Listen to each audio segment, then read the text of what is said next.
안녕하세요. 드라마를 읽어주는 너즈라고 합니다. 오랜만에 영상으로 인사를 드리는 것 같네요. 오늘은 85화와 86화를 정리하는 시간을 가져볼 텐데요. 어떤 일들이 있었는지 살펴볼까요? 마리는 환우의 아들이라고 생각하면서도 아직까지도 우리가 현우일 것 같다는 생각을 벗어나지 못해 힘들어하고 있습니다. 참다 못해 우리를 방으로 불러냅니다. 우리는 그렇게 호출을 받고 나가는데 지나가던 수지를 마주합니다. 둘 사이는 아직까지도 어색한 공기가 흐릅니다. 마리의 방에 도착한 우리. 마리는 저녁 식사를 함께 하자며 만취한 현성을 부축해주느라 고생이 많았기에 대접하고 싶다고 이야기합니다. 하지만 우리는 별일 아니었다며 불편했는지 저녁 식사 초대에 거부 의사를 밝힙니다. 혼자 오기 불편하다면 행사 진행에 고마움을 표시하기 위해 수지를 끼워서라도 저녁 식사를 같이 해달라 부탁합니다. 다음 마리의 동향에 대해서 비서에게 물어보는 진태. 비서는 행사장의 추억의 장난감 전시장을 보고 마리는 충격을 받았다 전합니다. 그 보고를 일체 함구하고 마리에게 알리지 말라며 앞으로도 특이사항 있으면 전달해달라 얘기합니다. 환우의 날 행사 때 전시했던 추억의 장난감을 정리하던 동료들. 퇴근을 하던 우리에게 구급차 장난감이 다시 돌아옵니다. 우리는 장난감을 다시 유심히 살펴보던 중에 그곳에서 진태가 들어오는데 진태는 말없이 바라보며 잠깐의 정적이 흐르는데 그때 우리와 마주칩니다.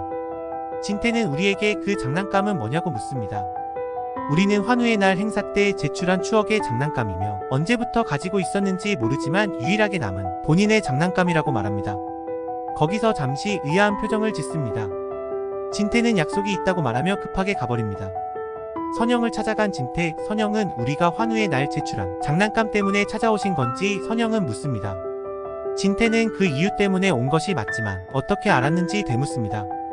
선영은 얼마 전에 마리가 진태와 같은 이유로 먼저 찾아왔고 우리는 두 분이 찾는 그 아들이 아니며 자신의 친아들이 아닌 입양이라고 알려줍니다. 입양 전 우리는 부모님이 다 돌아가시고 보육원에 살았다며 진태가 갔었던 강화도 성모 희망원에서 지냈다고 합니다. 그리고 또 25년 전 입원했던 병원, 같은 병실을 쓰던 환우 아들이라 알려주니 진태는 충격을 먹습니다. 진태는 부부가 번갈아 가면서 실례를 했다고 사과하며 본인이 방문한 걸 마리에게 알리지 말아달라고 합니다. 그러곤 약속이 생겼다고 가봐야겠다고 이야기를 마칩니다. 밖에 나와서는 25년 전 그 아이의 기억에 대한 걸 다시 되짚어봅니다. 다음날 마리와 진태의 집으로 혼자 향한 우리. 그곳에서 식사를 마치고 시간이 늦어 집에 가려 하던 우리를 밥만 먹이고 보낼 거라면 초대하지도 않았다며 붙잡는 마리. 뭔가 초조해 보이는 진태. 그러곤 전화벨이 울려 전화를 받으러 방으로 향한 진태. 전화를 받은 진태는 며칠 전 정순정 아들 행방을 위해 찾아간 아주머니한테 정보를 전달받습니다. 우리가 있던 희망원 이름, 희망원에서의 우리의 이름을 듣고서는 의미심장한 느낌을 받습니다. 한편 마리는 우리에게 보여줄 게 있다며 따라오라 말합니다. 이전에 우리가 의미심장하던 숨겨진 방문의 미스테리를 마리는 드디어 우리에게 보여줍니다. 마리는 잠시 들어오라며 확인할 게 있다고 합니다. 뭔가 익숙한 느낌으로 방을 바라보던 우리. 이 방은 어떤 방인지 묻습니다. 마리는 이 방은 30년 전 사라진 아들의 방이라며 현성에게 형이 있었고 그 아이는 30년 전 사고로 실종이 됐다고 밝힙니다. 아들이 가지고 있던 블록을 한번 보겠냐고 물어봅니다. 블록을 보여주려던 참에 진태가 나타납니다. 마리는 결국 진실을 밝히지 못한 채 우리는 진태에게 끌려갑니다.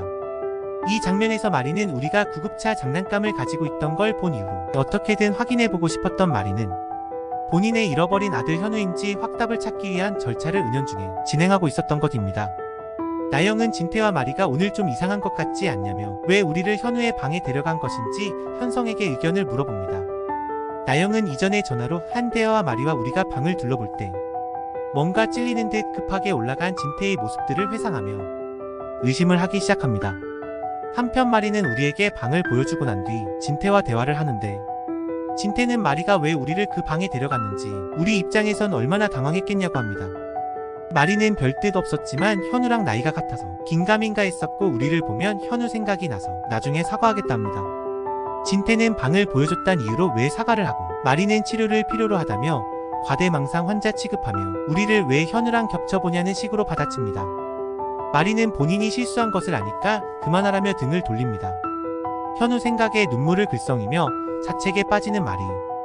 다음 우리는 악몽에 시달립니다. 우리는 괴로워하며 잊고 있던 기억들이 스쳐 지나가는 것처럼 장면들이 전환되는데요. 수지는 우리의 방에 노크를 하고 들어가려 했는데 안에서 앓는 소리가 들려 노크는 생략하고 들어갑니다. 땀을 흘리며 힘들어하고 있는 우리를 보고 깜짝 놀랍니다. 서둘러 건드려 깨워보는 수지. 드디어 정신을 차리는 우리. 중간에 마리도 같이 악몽을 꾸는데요. 일어나서 애타게 현우를 찾으며 눈물을 흘립니다. 아무래도 또 현우에 대한 꿈을 꾼 것 같네요. 다시 우리로 돌아와서 힘겹게 일어납니다. 무슨 꿈을 꿨는지 심히 걱정하는 수지. 우리는 잠깐의 정적이 흐르더니 흐느끼기 시작합니다. 수지는 왜 그러냐고 묻지만 우리는 자신도 모르겠다며 그냥 슬프다고 말합니다. 말없이 우리를 위로해주는 수지. 그 모습을 본 선영은 우리가 이러는 이유를 알고 있는 것인지 눈물을 글썽이며 드라마 끝이 납니다. 영상 재밌게 보셨나요? 아무래도 대부분 우리가 마리의 잃어버린 아들 현우란 걸 시청자분들은 직감하고 계실 것 같은데요. 제 생각에도 그런 것 같습니다.